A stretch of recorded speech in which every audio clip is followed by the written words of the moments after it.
ओम शांति। मीठे बच्चे, तुम आत्म अभिमानी भव। आत्म अभिमानी भव। चलते फिरते, उठते बैठते यही अभ्यास करो तो तुम्हारी बेहद उन्नति होगी।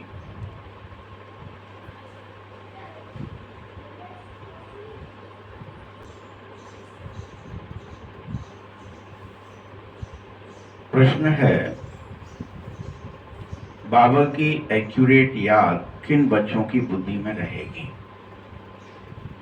अब आप चेक करिए, आत्माभिमानी कैसे रहना है। जैसे आप स्नान भी कर रहे हो तो वहां आपको मुरली भी की ये पॉइंट याद आ जाए, अरे मुझे तो बाबा को याद करना है, मैं अभी स्नान करते में देह दुनिया की बातों को क्यों याद कर रहा हूँ? क्योंकि याद तो आपकी उस शरीर की क्रिया से संबंधित ही नहीं है, वो तो अलग चीज है।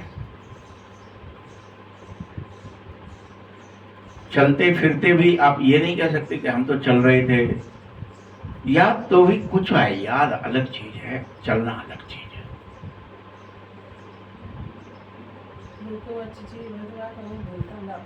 खाते पीते में क्यों कह रहे हैं बाबा? आज तो अनेक मनोवैज्ञानिक और वैज्ञानिक लोग, पहले भी आपने सुना होगा, सबने देखा भी होगा, कोई दिक्कत आ गई है, एक काम करो, पानी पड़वा के ले आओ। क्या करते थे अपन? पानी में वो मंत्र पढ़ता, उससे पानी से कहता, फूंक मार देता, लो ये पिला दो, ठीक हो जाएगा। क्यों हो जाता है कि नहीं, अकेली भावना में नहीं, पानी के अंदर ये ताकत है कि अगर आपने खाना खा रहे हो, पानी रख लिया है गिलास भर के, लोटा भर के, जो भी, और जो विचार आप कर रहे हो वो सब वो ग्रहण कर रहा है। हाय मरे कर रहे हो तो, बीमार हैं कर रहे हो तो, आपने खाते समय और ये पानी पिया है, या पानी जहाँ रखा है पढ़ेरी, उसको हम हमेशा, चाहे दीपावली हो, कोई चीज हो, कहते थे भैया वो पढ़ेरी पर जरूर दीपक रखो, यानी उसकी वैल्यू देवताओं के बराबर मानी गई थी, जल देवता, और उसमें ग्रहण करने की बेहद शक्ति है, वरुण बोलते हैं उसको।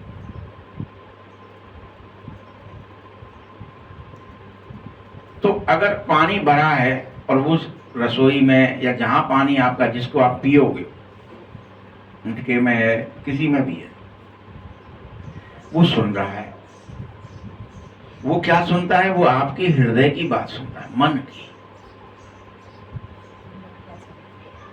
हाय मरे कहा, हाय बीमार कहा, हाय दुखी है, हमारे संग तो कभी अच्छा नहीं हो रहा है, हमारा कोई अच्छा कर नहीं रहा है, हमारे को बड़ी आफतें आ रही हैं, और वो पानी लिया आपने।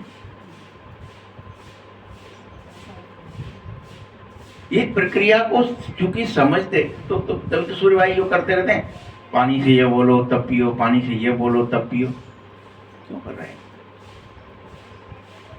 अनेक लोग लट्टू हैं इस बात पे। एक्चुअल में क्या हो रहा है, जो हमारी भावनाएं हैं, जो हमारे विचार हैं, वो उसके वाइब्रेशन पानी खींच लेता है, एब्जॉर्ब कर लेता है। अब वो गिलास भरा रखा है, अब आप खाना खा रहे हो, आप बैठे हो डाइनिंग टेबल पे, अब वो पानी, जो कुछ आपने उस समय भावनाएं करी, ध्यान रखना है। तो आए मरे मणिमुराना सुन रहे, अगर आपने कह दी, आपने कह दी कोई हमारी बात ही नहीं मानता है, हम बूढ़े हो गए, अब वो फिर पी लिया। अब बात क्यों मानेगा? तो कि आप खुद पानी से कह दिया है, अब उसको पी गए हो। अब दिन भर आपका क्या ही होने वाला है? क्या कह रहे हैं बाबा कि एक्यूरेट किन बच्चों की बुद्धि में रहे? उठते बैठते भी ये अभ्यास। इसलिए कितनी आपको अच्छा कि मैं सोचूंगा वैसा होने लगेगा। ये ब्रह्मांड का सब हिस्सा सुन रहा है, ये भगवान का जो टीवी है यह भगवान का कैमरा है। इसमें मेरी हर चीज जो मेरे मन से निकलती है, मेरे विचार से निकलती है, वो सब वैसे के वैसी होने लगती है। तो अब आपको कितना अटेंशन देना चाहिए।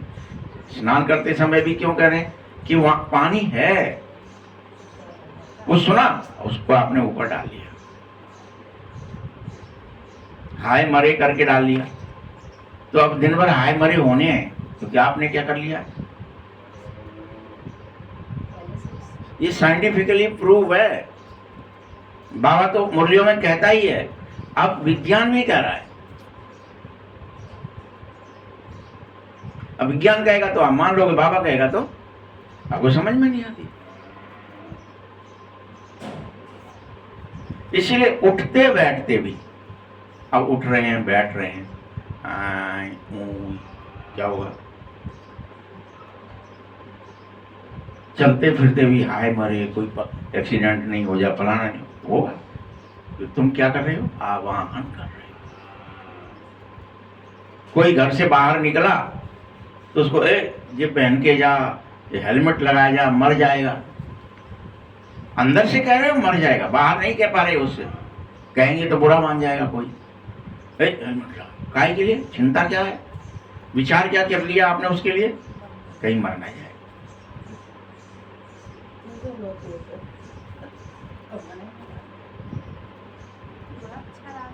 तो चलते फिरते क्यों कह रहा है? चलते फिरते, और ये करता कौन है? कोई और कर रहा है? फिर हमारे संग जब घटना कोई घटित हो जाती, फिर हम क्या करते? रोते, हाय ये कैसे हो गए। उसकी एक्चुअल जिम्मेदारी क्या है? कई बार हम दिल से कहते थे कि तो मच जाए तो बढ़िया है, नाक में दम कर ले जाने दो। अब चाहे भले बच्चा ही है वो आपका, वो उधम कर रहा था, कोई बात भी नहीं थी, आपने कह डाला। अरे क्यों कह दिया भाई? क्यों श्राप दे दिया? जो मन से किया जाता है, मन अंदर से, वह घटित होगा। बाबा यहां कह रहे हैं कि तुम्हें अपनी उन्नति के लिए आत्माभिमानी का अभ्यास करो। अब तुम बहुत कर लिया तुमने देवाभिमान, ये जो कर रहे थे अब तुम, उसकी वजह से इसमें, इस ब्रह्मांड की कोई कमी नहीं, वो नहीं है, दोष नहीं है इसमें, बाबा का या ड्रामे का कोई दोष नहीं। आपने ही स्क्रिप्ट खुद लिखी है, अपने विचार से, भावना से, कर्म से, बोल से, संकल्प से।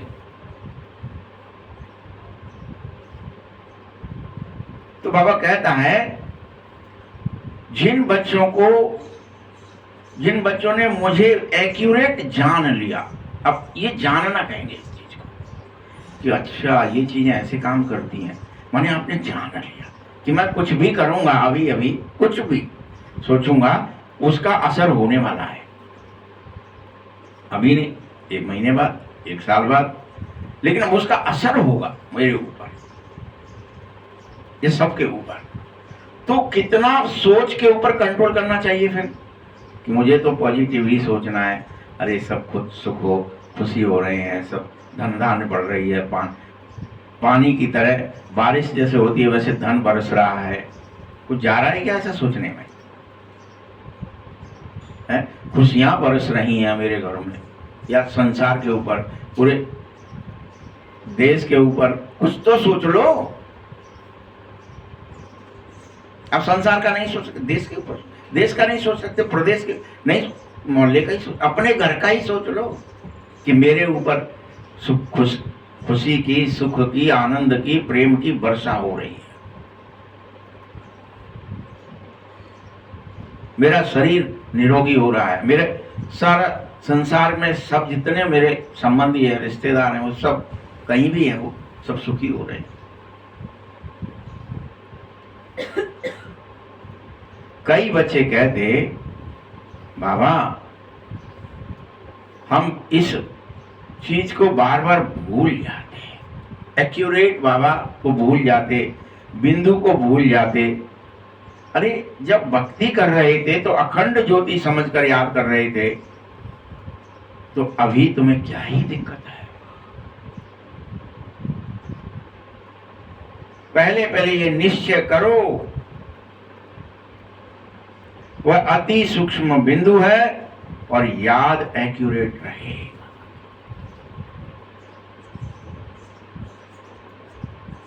तुम्हें अपने विचार पर, याद पर पूरा विश्वास होना चाहिए कि मुझे बाबा को ही याद करना है, देर दुनिया को नहीं, तेरे मेरे को नहीं। ओम शांति। तुम सभी बच्चे याद में बैठे तो हो ना? तो मन मनाभव ये संस्कृत अक्षर वास्तव में है नहीं, बाबा ने सहज राजयोग सिखाया है, इसीलिए कह रहा है। बाप समझाता है अपनी भाषा में समझा रहा है, यह हिंदी भाषा ही चलेगी, यह भाषा समझना सहज है और यह स्कूल की वंडरफुल भाषा है, इसमें कोई कागज पेंसिल पन्ने आदि की दरकार नहीं रहती। बाबा इसलिए इसी में एक्यूरेट समझा रहा है, मन मुझे दे दो।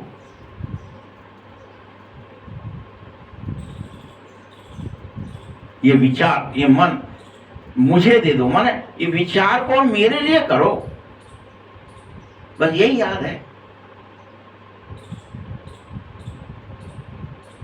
मत करो दे दुनिया के लिए, रिश्ते नातों के लिए, कर्म संबंधों के लिए, मान सम्मान के लिए, वैभव के लिए, पद प्रतिष्ठा के लिए मत विचार करो, बाबा की याद।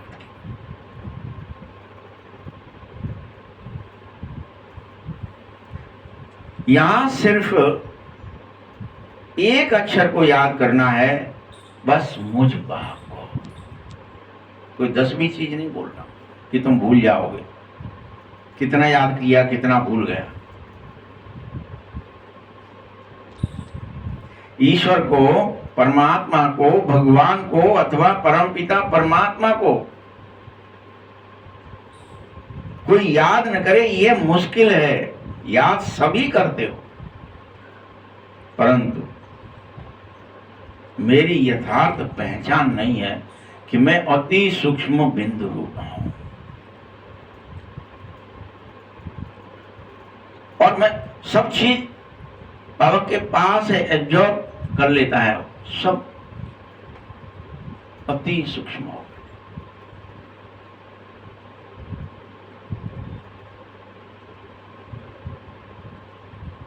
मैं अपनी पहचान देने आया हूं।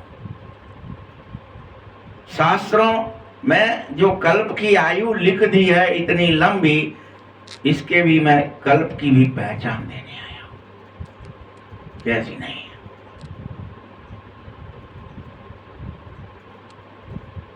ये कोई बहुत बड़ी बात नहीं है कि बाप इसे समझा रहा है कल्प की आयु 5000 वर्ष है, बस लाखों वर्ष नहीं।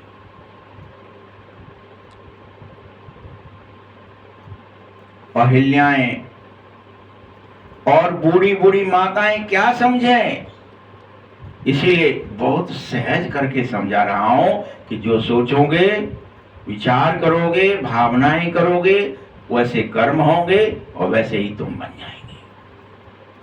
इसलिए मुझे याद करो, तुम मेरे जैसे बन जाओ। इसलिए कह रहा हूं, इतना सहज कोई नहीं समझाएगा तुम कि क्यों करें।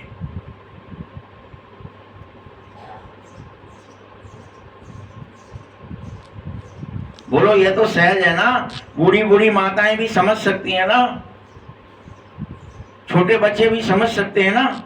बाबा अक्षर कोई नया नहीं कह रहा है। जब तुम शिव के मंदिर में जाते तो बुद्धि में रहता है ना कि ये शिव बाबा है, निराकार है, इसके हाथ पैर आंख नाक नहीं है, लेकिन ये सब सुन रहा है, सब देख रहा है, सब कर रहा है। तभी तो तुम उससे कहते हो जाकर के।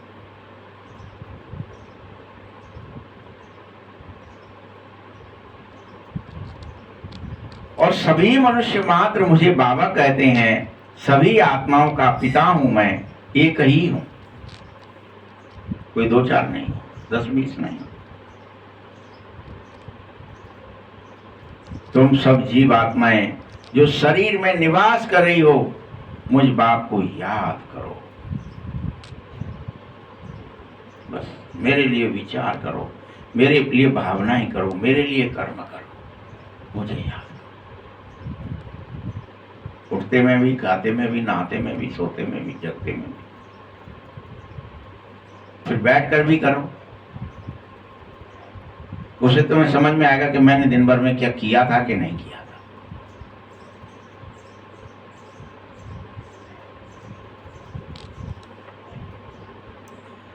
मैं हूं परम धाम में रहने वाला तुम्हारा बाप,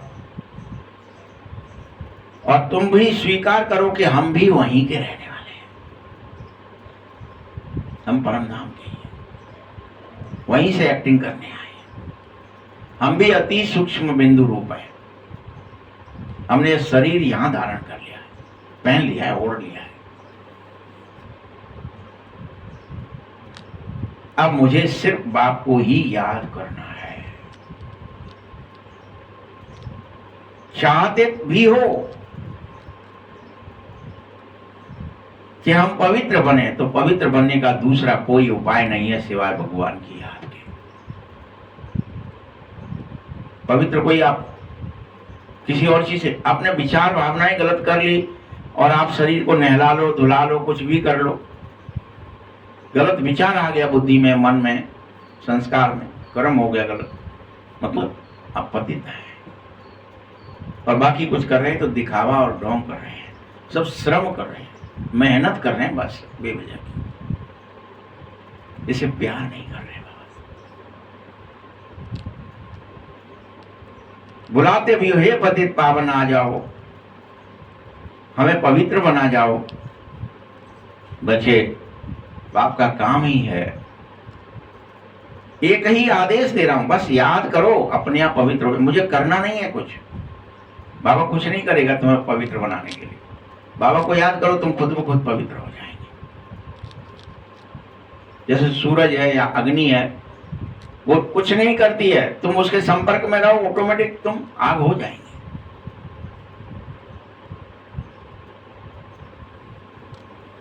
कुछ नहीं करना है। फिर पुरानी दुनिया भी होगी, नई दुनिया होती है। इसको नया और पुराना भारतवासी जानो कि नए भारत में देवी देवताएं राज्य करेंगे। फिर से तुम देव और देवियां बन जाओगे। नया भारत तो उसके आगे, लेकिन उससे पहले क्या था? नया भारत जब आएगा उससे पहले संगम युग ही था, यह भी समझो। इससे भी सहज कहना चाहिए। क्या क्या कहूं तुमसे जो तुम्हें समझ में नहीं आ रहा? बोलो बच्चे। संगम को मनुष्य इतना सहज समझ नहीं पा रहे हैं कि ये इतना एक्यूरेट समय चल रहा है कि अभी याद करना ही पड़ेगा। अभी नहीं तो कभी नहीं। नई दुनिया और पुरानी दुनिया, इसके बीच में संगम युग है। बाबा के लिए ही कहते हैं ना, हे पतित पावन आ जाओ, क्योंकि बाप है ही ऐसा। मात्र उसे अपने को आत्मा निश्चय कर याद करने से तुम पतित से रियल पावन बन जाते हो। और तुम बुला रहे हो, हे पतित पावन, हे पतित पावन आ, हमें पावन बना। बाबा थोड़ी कुछ करेगा इसमें। अब आ गया है तो युक्ति बता रहा है। बस अपने विचार में, भावनाओं में हर समय उठते बैठते, चलते फिरते, खाते पीते मेरी याद में हो और पवित्र बन जाओ।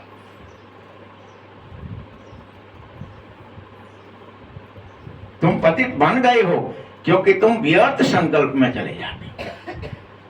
इसका ऐसा ना हो जाए, इसका ऐसा, भय में जा रहे हो, दुख में जा रहे हो, चिंता में जा रहे हो। ईर्ष्या में जा रहे हो, घृणा में जा रहे हो, द्वेष में, राग में, पाखंड में मत जाओ।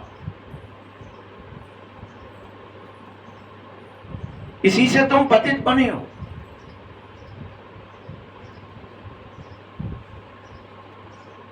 याद रखना, नई दुनिया में कोई पुराना नहीं होगा और इसलिए वहां कोई पुकारेगा नहीं। वहां सब पतित से पावन हो जाएंगे। कोई नहीं पुकारेगा कि आओ हमें बनाओ, वहां तो होंगे ही, वही जाएंगे। जिनकी याद ठीक हो गई है बस उतने निकाले जाएंगे। बस इसकी याद ठीक हो गई है, अब ये उठते बैठते हर समय सोते जगते में इसको मेरी याद है, ये अपने को भूल चुका है। कहानियों में तो खूब कहते थे। कल नरसी की बात चल रही थी ना, नरसी। तो नरसी जो है बहुत सारी तपस्या करी उन्होंने शिव जी की। तो उन्होंने राधा कृष्ण, जब वो 8 साल तक बोले नहीं, एक साधु आया और उसने उनकी जीभ पर राधा कृष्ण लिखा और वो बोल पड़े राधा कृष्ण राधा कृष्ण। लेकिन बाद में भी घनघोर तपस्या करते रहे वो। एक बार तो 7 दिन के लिए रात दिन न खाया न पिया, बैठे ही रहे शिव के मंदिर में। तो वहां शिव प्रकट हुए उनके मनस में और उनसे बोला, अच्छा क्या देखना चाहते हो? राधा कृष्ण को देखो। अब वो वहां दिखाया कि वो एक मसाल लिए हुए हैं। उस समय मसाल होती है ना कि रात में देखो रास हो रहा है। उस मसाल में से वो एक लकड़ी मसाल के रूप में थी उनके हाथ में। वो जलते जलते उनके हाथ में भी आ गई, उनका हाथ भी जल गया। लेकिन वो उसमें इतने मगन थे रास को देखने में कि उनको शरीर का कोई भान नहीं था। इसी बात पर कृष्ण रास में से आए और उन्होंने कहा कि मैं जब तुम पुकारोगे तब तुम्हारी सहायता करूंगा, तुम मेरे अनन्य भक्त हो। ऐसा करके इसलिए वो भक्ति करते, ऐसे नहीं। भगतों को कितनी परीक्षा देनी पड़ रही। आपके लिए क्या परीक्षा है भाई? मात्र एक अपने विचार पर, संकल्प पर कंट्रोल भी नहीं। इसे जो मन है इसे बाबा को दे देना है कि अब ये बाबा की सोचे, बाबा की विचार करे, बाबा के बारे में चिंतन मंथन करे। ये संसार और संबंधों में जाए ही नहीं, तो ही पवित्र हो जाएगा। जैसे ही मन पवित्र हुआ सब पवित्र हो गए। जब से मन निर्मल भया सब पवित्र हो गए। बाबा आगे पीछे घूमेगा। अब कबीर की बात भी नहीं समझ में आ रही है आपको, बाबा की बात समझ में नहीं आ रही।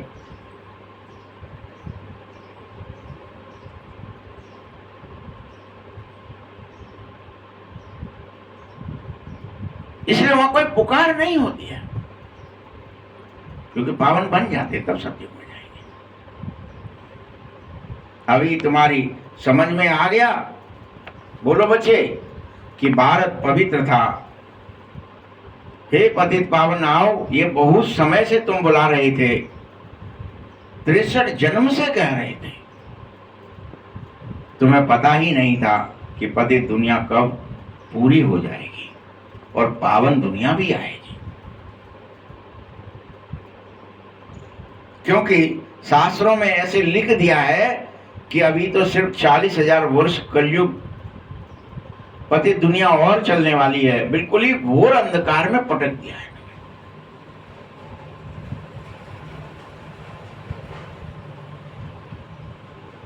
मीठे बच्चों, अब तुम बाप के आने से रोशनी में आ जाओ। अज्ञान में मत रहो, अंधकार में मत रहो। और इस बात की रोशनी अर्थात विचार करो। बाबा तुमको रोशनी में लाया है। क्या चाहता है बाबा तुमसे? कि तुम अपने विचार को मुझे दे दें, कंट्रोल कर लें। यही रोशनी है। हर समय विचार बाबा के लिए चले, क्योंकि यह विचार जैसा तुम करेंगे वैसा तथास्तु होता जाता है। चेक कर लो। अगर कोई तुम्हारे गुरु में भी अभी छोटा है, कोई बहुत बड़ा है, इसका अर्थ है उसके विचार में वो बड़प्पन होगा, इसलिए वो बड़ा है। अगर छोटी छोटी बातों पर कोई घिनौनापन कर रहा है तो वो रियल में छोटा ही रह जाए। हर जगह देख लो, तुम देखोगे तो तुम्हारे को समझ में आएगा, अच्छा इसके विचार ऐसे हैं इसीलिए ये ऐसा है।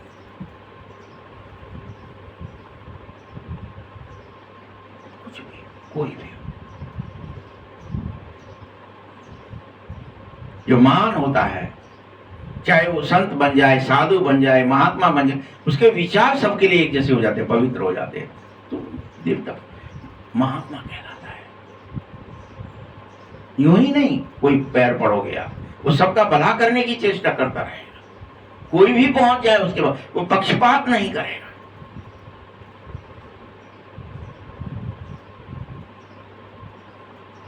और कर रहा है तो वो महात्मा नहीं है, पाखंडी है, डोंगी है।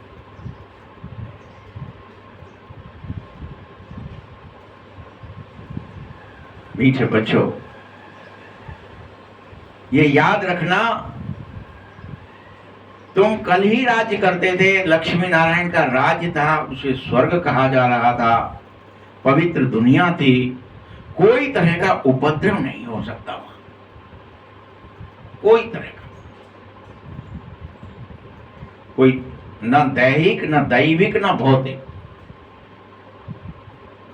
उपद्रव। मतलब ये नहीं है कि पता चला तूफान नहीं आ सकता है, तो कोई मनुष्य भी बबड़ नहीं कर सकता, उपद्रव नहीं कर सकता, कोई तरह का उपद्रव, दैविक और भौतिक। दैवी प्रकोप के भूकंप आ जाए, नहीं आ सकता वहां, कोई बाढ़ आ जाए, कोई बहुत गर्मी ऐसी पड़ने लगे, वहां कुछ नहीं हो सकता।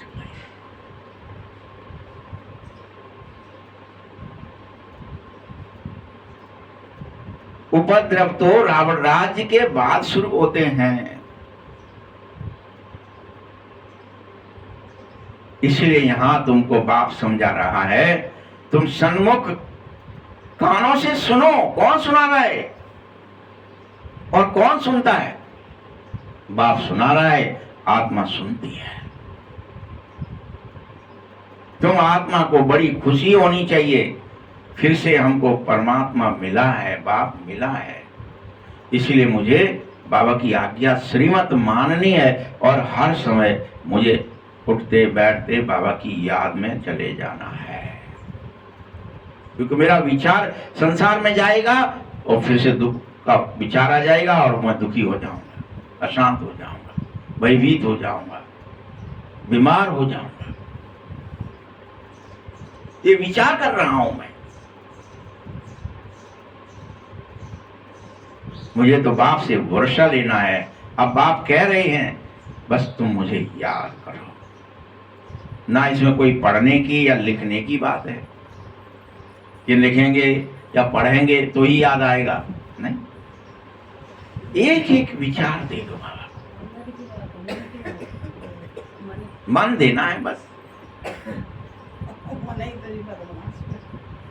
जब कोई आते हैं तो पूछा जाता है आपका कैसे आना हुआ, तो कहेंगे यहाँ के महात्मा से मिलने आए हैं। क्यों? तुमको क्या चाहिए बताओ? कोई भिक्षा चाहिए? सन्यासी हो तो रोटी टुकड़ा चाहिए। सन्यासी किसके पास जाते? रास्ते में कोई मिलता तो रिलीजियस मनुष्य कहते हैं या फिर भी पवित्र मनुष्य है। एक काम करो, इसको थोड़ा भोजन करा दो, ये पवित्र है, भोजन करा। लेकिन अब तुम्हें पता है कि अब कोई पवित्र बचा ही नहीं है। सबके विचारों में देह दुनिया आ गई है, बाबा किसी के विचार में नहीं रहा है, कोई के भी। संपत्ति, संतति, मान, प्रतिष्ठा, उसी में फंस गए हैं सब। कुछ भी बन जाओ, अब देश के राष्ट्रपति बन जाओ, प्रधानमंत्री बन जाओ या साधु संत महात्मा शंकराचार्य बन जाओ, फिर भी 100 में क्या हो गया है? पतितपना आ गया है, कोई पवित्र नहीं है। सारी दुनिया ही तमो प्रधान दुनिया हो गई है। इसमें बेहद बड़ी गंदगी फैल गई है। देखो मनुष्य कितना हैरान हो रहे हैं। यहां हैरान होने की तो कोई बात ही नहीं होनी चाहिए बच्चों। बाबा कह रहा है लिखने करने की भी बात नहीं होनी चाहिए। ये पॉइंट्स अगर तुम लिख भी लेंगे लेकिन धारणा करो। लिखने से ज्यादा क्या जरूरी है? लिखो मत लिखो, इस पर चलो कि मुझे हर परिस्थिति में, सोते में भी बाबा को याद करना है, चलते में भी, खाते में भी, हर परिस्थिति में, बैठे में भी बाबा को याद करनी है।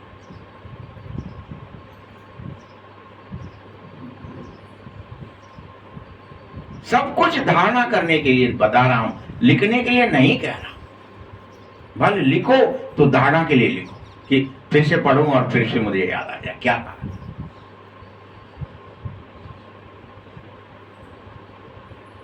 जैसे अब आप उदाहरण दे रहे, डॉक्टर के पास कितनी दवाइयां होती हैं, इतनी सब दवाइयां उसके बुद्धि में बेचारा याद रखता है तुम्हारे लिए।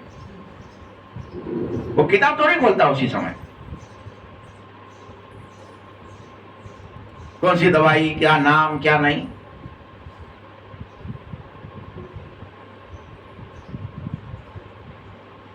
इसी तरह से एक डॉक्टर की तरह, डॉक्टर दवाइयों का पुलिंदा अपने बुद्धि में रखे रहता है, मन में रखे रहता है।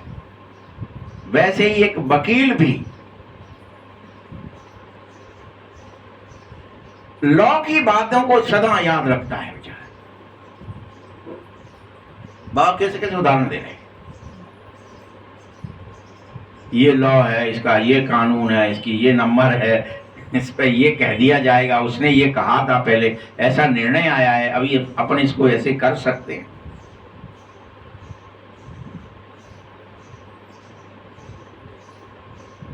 तुमको क्या याद करना है?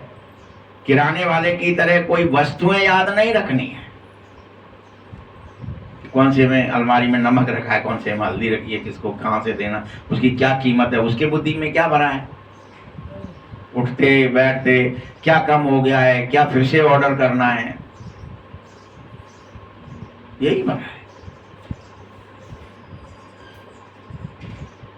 एक बात सो भी बड़ी सहज बता रहा हूं, क्या तुम ये याद नहीं रख सकते? इतने वो लोग इतनी बातें याद रख लेते, वकील इतनी कानूनी बातें याद रख लेता है, डॉक्टर इतनी दवाइयां याद रख लेता है, किराने वाला इतनी चीजें याद रख लेता है।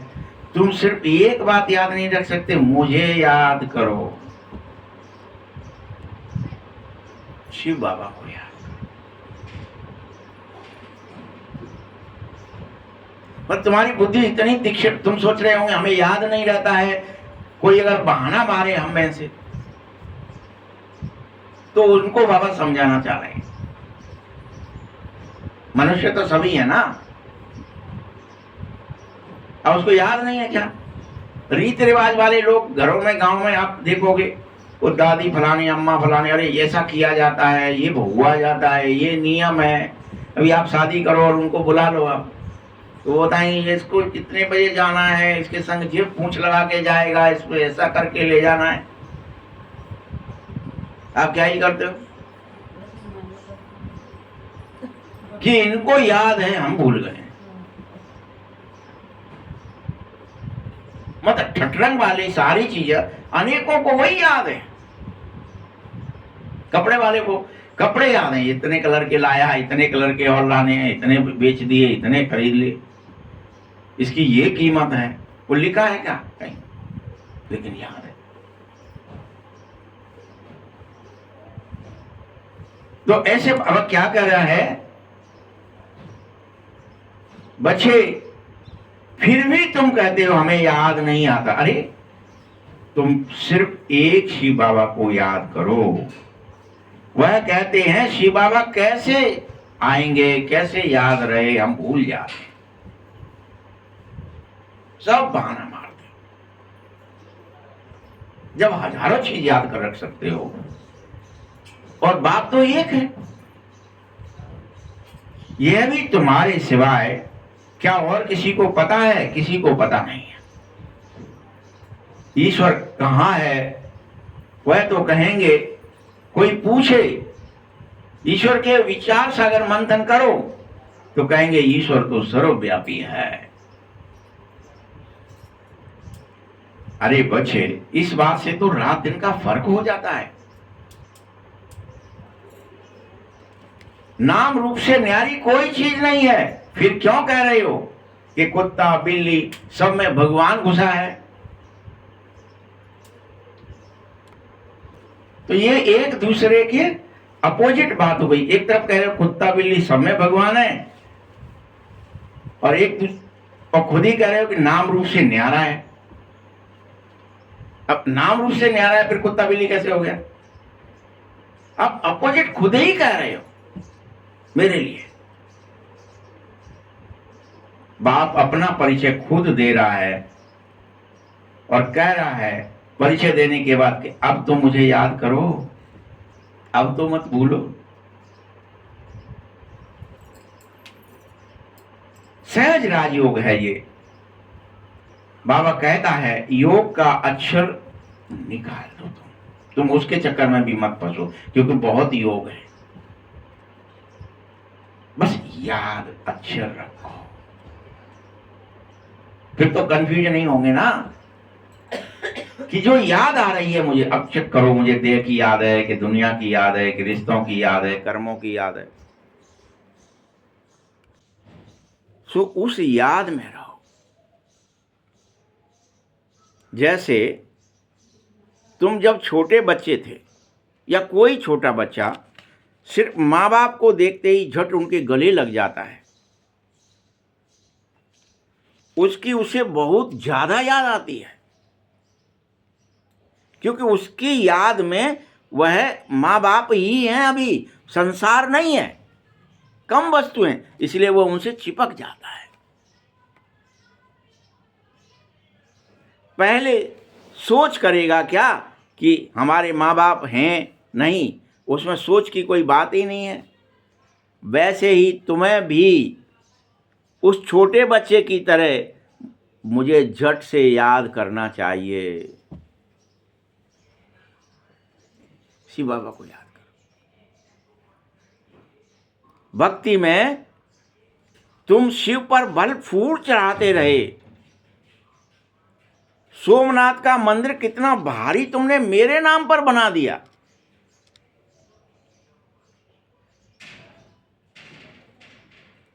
भल बाद में मोहम्मद गजनबी ने आकर उसे लूटा। सोमनाथ का मंदिर भारत का सबसे नामी ग्रामी मंदिर था, जिसमें तुमने अपनी चल अचल इतनी संपदा रखी थी, क्योंकि तुम जानते थे कि सबसे पहले पूजा में भी भक्ति शुरू करी थी तो शिव की ही होनी चाहिए, शिव ही श्रेष्ठ है। ये उस समय भी भक्ति में जानते थे, लेकिन अब तो मैं स्वयं तुम्हें बताने आया हूं कि मैं अति सूक्ष्म दिव्य ज्योति स्वरूप हूं, इसलिए तुम मुझे अपने मन और बुद्धि से वैसा ही याद करो।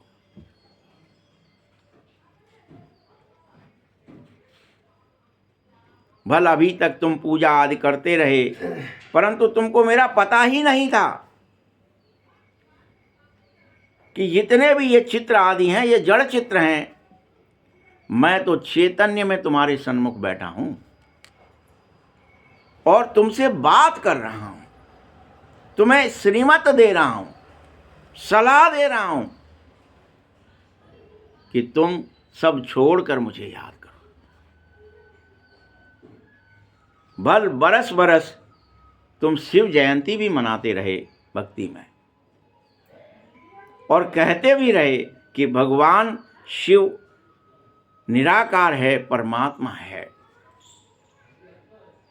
आत्मा तो जानती है कि हम भी निराकार ही हैं।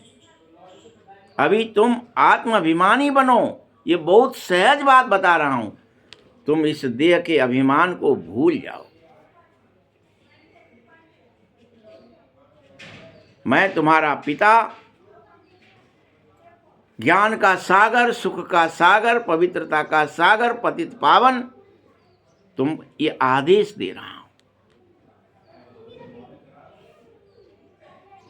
मेरी बहुत महिमा है, तुम ही गाते हो, मैं नहीं।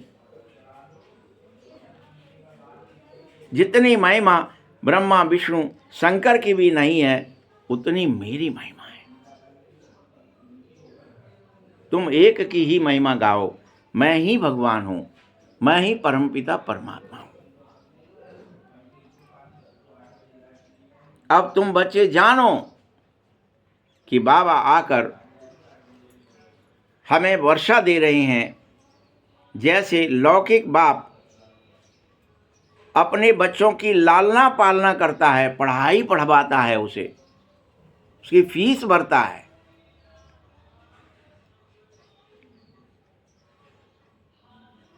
मैं लौकिक बाप की तरह तुम्हें पढ़ाई के लिए स्कूल में नहीं ले जाता।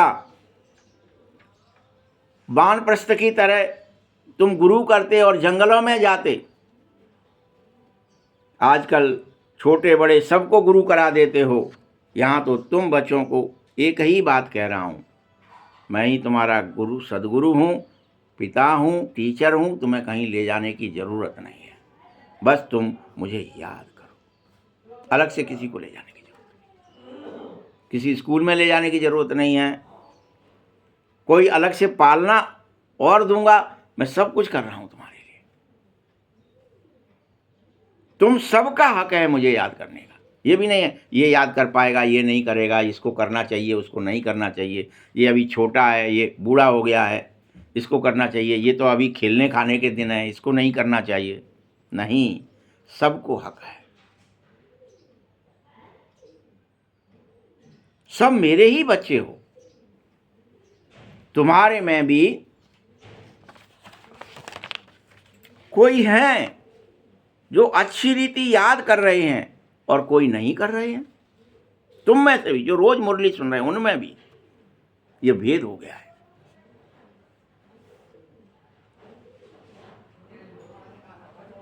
कोई तो कहते हैं बाबा हम किसको याद करें, मुझसे ही पूछते,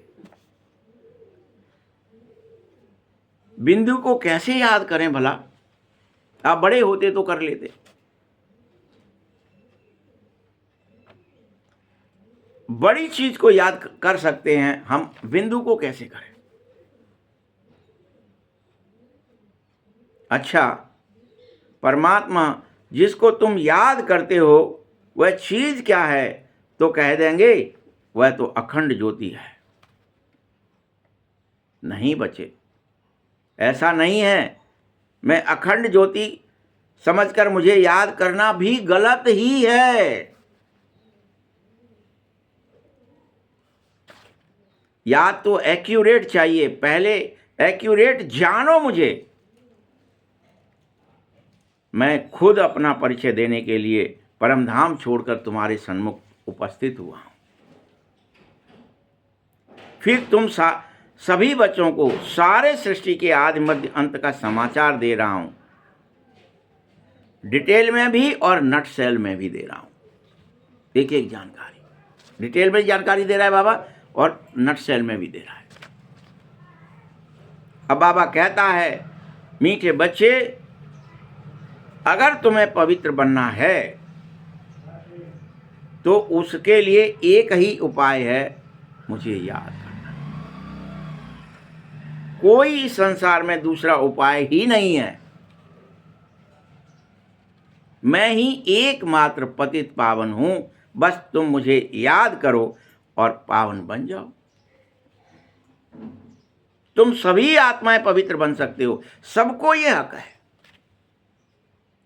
जो भी याद करे। अगर तुम अभी भी देह दुनिया को याद करेंगे तो पतित के पतित ही रहेंगे। कोई तुम्हें पवित्र बना नहीं सकता, कोई उपाय ही नहीं है। मीठे बच्चे, मैं तुम्हें बार बार याद दिला रहा हूं कि तुम पहले देवताएं थे, परम पवित्र थे। कल पहले भी संगम पर तुम पवित्र बनने के लिए इसी तरह से राजयोग सीखने आए थे। तुमने मेरी बात मानी थी, फिर मान लो और इस मन को मुझे दे दो, पूरी तरह से मेरी याद में डूब जाओ, तो तुम पुनः तमो प्रधान से सतो प्रधान हो जाओगे।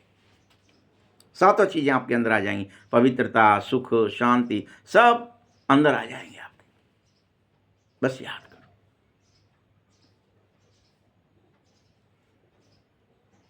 आत्मा खुद कह रही है, मैं पतित बन गई हूं, हे प्रभु मुझे पवित्र बनाओ। बच्चे, शांति धाम में पतित होते नहीं हैं, यहां पतित हैं तो दुखी भी हैं। जब पवित्र थे तो अवश्य सुखी थे।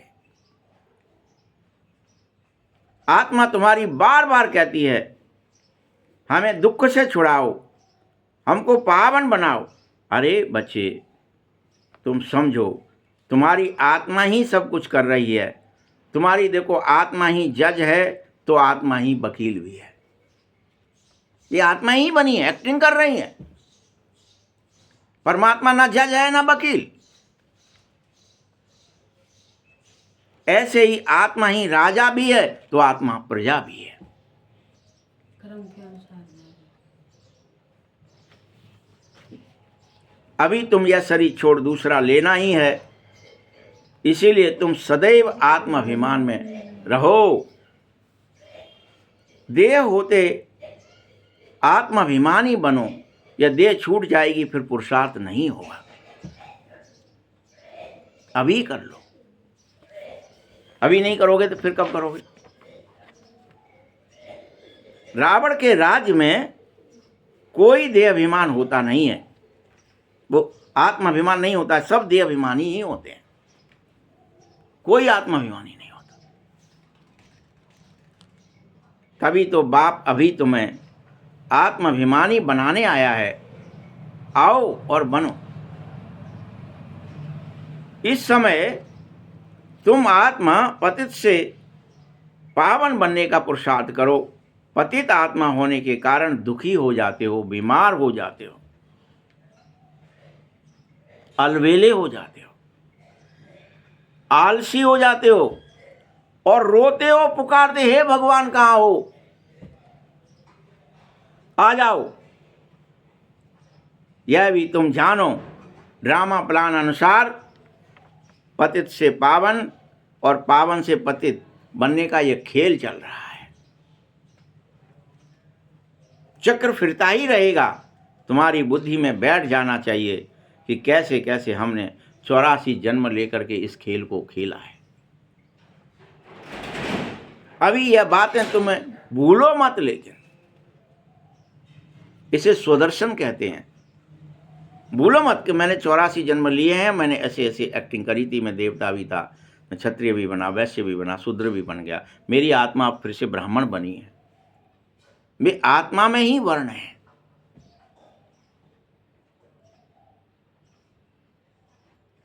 आज से 300 वर्ष पहले तक भी इस भारत में जाति व्यवस्था नहीं थी, वर्ण व्यवस्था थी।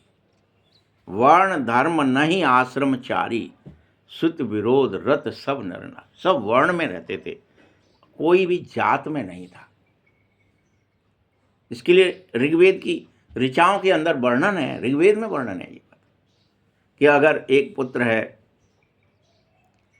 और वो विद्वान बन गया है, पढ़ रहा है और कोई श्लोक आदि पढ़ के ऋचाएं पढ़ रहा था और यज्ञ कर रहा था, माँ है वो घर में आटा पीसती, पिता है वो व्यापार करने के लिए लकड़ी वगैरह ले जाता, काटता और मार्केट करता, बेचता, चंदन वगैरह जो भी है। तो वहाँ दिखाया है कि ये तीन एक ही घर के व्यक्ति, कोई जात थी नहीं, 3 वर्ण थे। एक ब्राह्मण वर्ण होकर के यज्ञ का कर्म कर रहा था, एक व्यापारी था पिता, एक ही घर का है वो, मतलब उसको लकड़ी कटवाना है, इधर से लेके उधर बिछवाना है, वहाँ से जो धन। माँ है वो पीस रही है, वो श्रम का काम कर रही है, श्रमिक है। तो 3 वर्ण हो गए, एक ब्राह्मण हो गया, एक वैश्य हो गया, एक शूद्र हो गया। घर एक है तो जाति थी नहीं। आज तो क्या हो गया है, धीरे धीरे वो उसमें कन्वर्ट हो गए और हम भूल ही गए, जात में फंस गए। बाबा यहाँ कह रही हैं कि ये सब सुदर्शन चक्रधारी हो, उठते बैठते याद पतित पावन। बाप तुम्हें यह समझा रहा है कि ड्रामा अनुसार तुम्हें पतित होना था, सो तुम हो गए थे, लेकिन याद तो करो, फंसो मत देह अभिमान। बेहद का बाप बेहद की बातें समझा रहा है। बाप को याद करना है और रोटी टुकड़ा खाना है, बस 2 ही काम करो। रोटी टुकड़ा खाना है, जब भूख लगे तो याद करते करते बहुत भूख लग जाए। जय गुरुदेव थे, एक जय गुरुदेव यादव थे वैसे तो, लेकिन वो क्या ही करते, 10 दिन में 5 दिन में चले जाते थे भिक्षा मांगने, गांव आसपास के जहाँ वो तपस्या कर रहे थे वहाँ। रोटियां ले आते इकट्ठी, बहुत सारी रोटियां उनको मिल जाती, और ला करके और खुटी से वहाँ ऊपर जो पेड़ था जिसके नीचे वो तपस्या करते थे टांग देते थे। बैठे रहते बाकायदा बहुत देर तक, और उसके बाद जो है जब उनको भूख लगती, पानी का उनका डोलचा था, उसमें कटोरे में वो रोटी जो सूख गई हैं उनको ही डाल दिया पहले से थोड़ी देर में, और पानी में ही उनको मीड़ करके हप कर लिया, फिर बैठ गए। ऐसे उन्होंने 12-14 वर्ष किया। बाद में कला जागृत हो गई, सब लोग आने लगे, और आप देख ही रहे हो इतना बड़ा आश्रम बनाने लगे। वृंदावन में एक आश्रम बना दिया संगमरमर का, जगह जगह बन गए। फिर एक व्यक्ति भी कोई तपस्या करता है तो प्रकृति उसको कितना दे देती है। क्या वो कोई मेहनत करने गए, फिर कोई हल जोता, कोई फैक्ट्री चलाई? यहां तुमको बार बार कह रहा है कि तुम याद करो, मैं तुम्हें नारायण बना दूंगा। यथार्थ याद करो। लेकिन और क्या ही करो, बाप को याद करो, रोटी टुकड़ा खाओ, बस। इसलिए कही ये बात, रोटी टुकड़ा की बात आई। मीठे मीठे बच्चों को बाप घड़ी घड़ी कह रहा है, अपने पेट के लिए 2 टुकड़े रोटी ही तो खानी है, पेट कोई ज्यादा नहीं मांग रहा है। दाल रोटी बस 10 रुपए में भी पेट भर सकता है, तो 10,000 में भी पेट पालते हैं अनेक। अब होटल में गए, 5 स्टार में गए, तो वहाँ पे वही दाल रोटी कितने की मिलेगी? 10,000 की। गरीब लोग खाते भी क्या हैं, फिर भी हट्टे कट्टे रहते हैं ना। मनुष्य तो भिन्न भिन्न चीजें खा रहा है तो भी बीमार पड़ा हुआ है। कम खाओगे तो बीमार नहीं पड़ोगे। बाबा भी कह रहा है, लेकिन मान रहे हो? इच्छा है आज ये स्वाद चाहिए, कल वो स्वाद चाहिए, इंद्रिय रस चाहिए।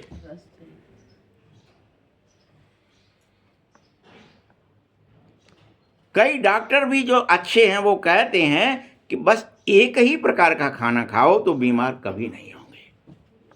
एक बार में एक ही प्रकार, 10 तरह का खाओगे तुम बीमार होंगे। कोई का रिएक्शन कुछ है, कोई का कुछ। आपका लार्वा उसके लिए तैयार नहीं हो पाता है। बाप भी समझता है, इसीलिए तुमको कह रहा है रोटी टुकड़ा खा लो, जो मिले उसमें खुश हो जाओ। दाल रोटी जैसी और कोई चीज नहीं होती है। ज्यादा लालची मत बनो।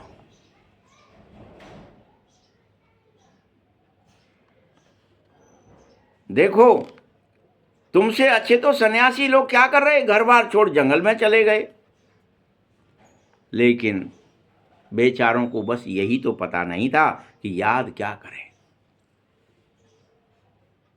क्रियाएं तो वो ठीक कर रहे थे, तुमसे अच्छी कर रहे थे, लेकिन यही नहीं पता। वह तत्व को भगवान समझ करके ब्रह्म महातत्व को याद करते रहे और समझते रहे हम ब्रह्म में लीन हो जाएंगे, लेकिन उनके पाप कटे ही नहीं, वह पवित्र हुए ही नहीं। मैं तो अमर हूं, परमात्मा भी अमर है, तो आत्मा भी अमर है। लीन होने की बात ही कैसे हुई? जब तुम आत्मा अमर हो तो लीन कैसे होंगे, नष्ट कैसे होंगे? जब हो ही नहीं सकते, लीन होना मतलब नष्ट हो गए। तो लवलीन वाली बात है, लव वो गड़बड़ हो गई है। बाकी आत्मा पवित्र और अपवित्र बनती है। तुमको कितना अच्छा ज्ञान सुनाया है, तुम भी प्रारब्ध भोगते हो, फिर यह ज्ञान भूल जाते हो, सीढ़ी उतरते हो। अब तुम्हारी बुद्धि में सारा ज्ञान बैठ जाए कि मैंने 84 जन्म भोग लिए हैं, अब मुझे इस अंतिम जन्म में सिर्फ और सिर्फ बाबा को याद करना है। यह पाठ कभी बंद नहीं होगा, इसलिए मैं याद करूंगा तो फिर से नारायण पद में चला जाऊंगा। पाठ कभी बंद नहीं होगा। तुम ये सोच रहे होंगे कि अब तो कुछ तो भी हो जाए, नष्ट हो जाऊं, मर जाऊं, शरीर छोड़ दूं, इस शरीर को पटक दूं, मार डालूं तो शायद मेरे झंझट मिट जाएंगे। पाठ कभी बंद नहीं होगा, इसलिए अच्छा बजाओ। ये बना बनाया ड्रामा है जो फिरता ही रहता है। यह कह नहीं सकते कि भगवान ने कब कैसे कहाँ बैठ करके बनाया, नहीं, ये तो चलता ही रहेगा। भगवान नहीं बनाता इसे। संसार की हिस्ट्री, ज्योग्राफी सदैव से रिपीट होती रही है और होती रहेगी। इन बातों को कोई समझते नहीं हो। तुम जानो, ड्रामा प्लान अनुसार तुम यहाँ आए थे, फिर से ड्रामा अनुसार राज्य लो, अपना भाग्य लो, फिर खेल खेलो। दोबारा से नई बाजी है, फिर से नए 84 चक्र में जाओ। ड्रामा सर्वशक्तिमान है या भगवान, यह बात कोई समझते क्यों नहीं है? कई लोग पूछते हैं तो कहते हैं भगवान ही सर्वशक्तिमान है। समझते हैं वह सब कुछ कर सकता है। बाबा कहता है, मीठे बच्चे, मैं भी ड्रामा के बंधन में हूँ, सब कुछ नहीं कर सकता। जब ड्रामा अनुसार ही मेरी एक्टिंग शुरू होती है, जैसे तुम्हारी शुरू होती है। जब संगम आएगा तो ही मैं आऊँगा, फिर से तुम्हें मैं ड्रामा अनुसार ज्ञान ही दे सकता हूँ, तो ज्ञान ही दूंगा। बनाऊं, मेरा एकमात्र काम है पतित को पावन बनाना। जो कोई भी मुझे याद करेगा सो पावन बन जाएगा। तुम सतयुग में सुखी हो जाते हो तो मैं जाकर परम धाम में विश्राम लेता हूं, क्योंकि द्वापर से मेरी भी एक्टिंग शुरू हो जाती है अव्यक्त रूप में। तुम द्वापर से शुरू हो जाती है। हाँ, जितने भी भक्तों को साक्षात्कार होते हैं, जितने भक्तों के साथ चमत्कार होते हैं, ये सब भक्तों को याद आती है वेद पुराण लिखने की, भक्तों को पुकार देती है, मंदिर बना। ये बाबा ही तो कहता है।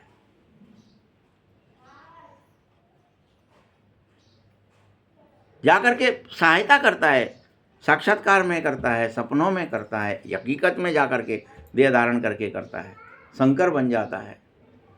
जैसे तुम कहेंगे वो काम वहाँ होते हैं कि वो आए मेरे संग में। ये भक्तों को जितने दर्शन हुए ना, मन से अंदर से चले आए, ठुमुक ठुमुक आकर के, अच्छा ठीक है तुम नहीं दे रहे हो, हम देखते हैं। फिर कंगना अपना छोड़ गए और पुजारी लोग बना रहे हैं, उन्हें कि जिन लाल जी का कंगना कहाँ चला गया, अरे उसको तुमने रोटी नहीं दी थी, वो बाहर बैठा था। ऐसे अनेक कहानियाँ हैं। ये सब द्वापर से एक्टिंग शुरू हो जाती है। तुम बच्चों को कितना अच्छा ज्ञान है, बाप और वर्षी को याद करो। बस कागज पेंसिल भी इसमें रखने की दरकार नहीं है कि कोई कागज पेंसिल रखनी पड़ेगा। ब्रह्मा बाबा भी पढ़ते हैं, ये तो कुछ लिख रखते भी नहीं थे। सिर्फ ब्रह्मा का एक ही काम था, बाबा को याद करना, और वो समझता था कि मुझे इसकी याद करने से जरूर वर्षा मिल जाएगा।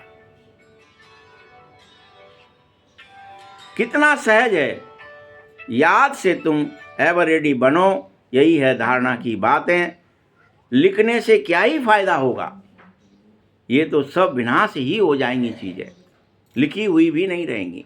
परंतु कोई याद करने के लिए लिखता है, जैसे कोई बात याद करनी होगी तो अनेक माताएं गांठ बांध लेती हैं। भूल जाते ना, तो लिया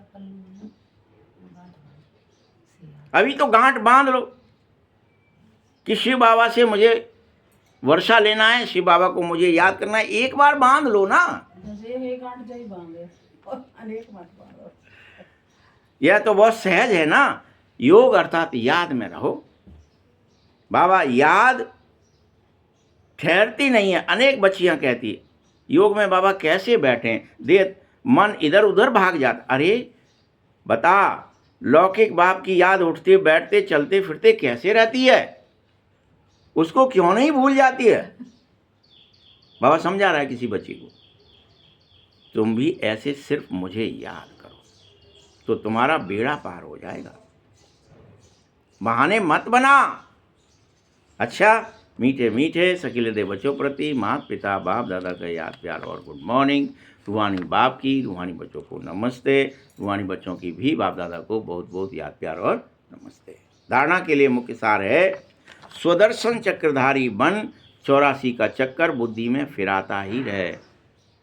बेहद बाप को याद करो और बेहद का वर्षा ले।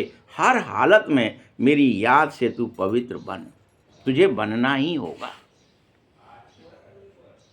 दूसरा पॉइंट है, किसी भी चीज की लालच मत कर। ये और हो जाए और हो जाए और हो जाए। जितना मिल रहा है, जो मिला है, उसमें खुश हो जा।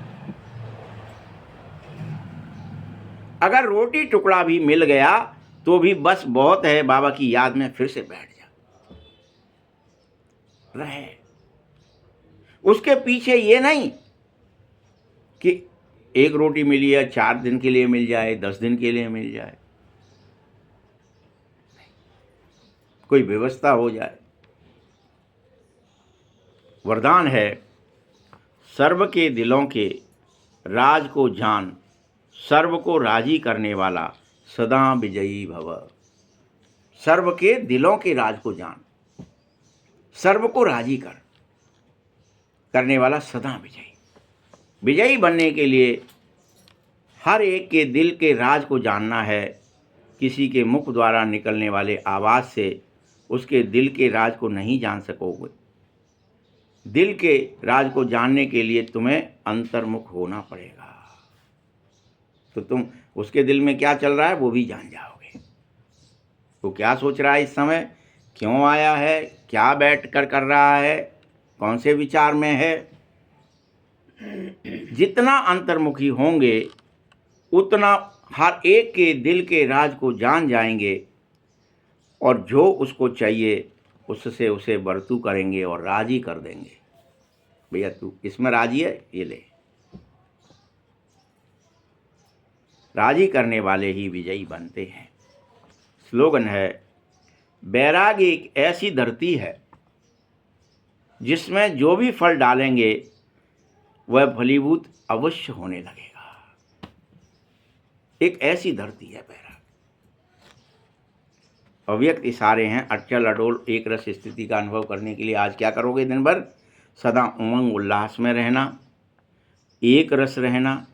जो भी तुम्हारे रिश्ते नाते हैं, चाहे तुम स्टूडेंट हो चाहे साथी हो, सभी को संतुष्ट करने का उत्कंठा रखो अपने अंदर कि मेरे से आज कोई असंतुष्ट नहीं होगा। मेरे बोल से, मेरे कर्म से, मेरी दृष्टि से, ये उत्कंठा रखो, मुझे सबको संतुष्ट करना है। जितना जिसको भी देखो उससे हर समय अच्छाई उठाते रहो, गुण उठाओ। किसी के अंदर भी जो देखो सिर्फ गुण उठाना है, अवगुण नहीं। हंस बनो और मोती ही चुंगो। सभी गुणों का बल मिलने से एक सदा काल के लिए उत्साह और एक रस रह सकोगे। गुणग्राही बनो। तुम अब अवगुणों को अगर दिखाई भी दे रहे हैं तो भी मत देखो। ओम शांति।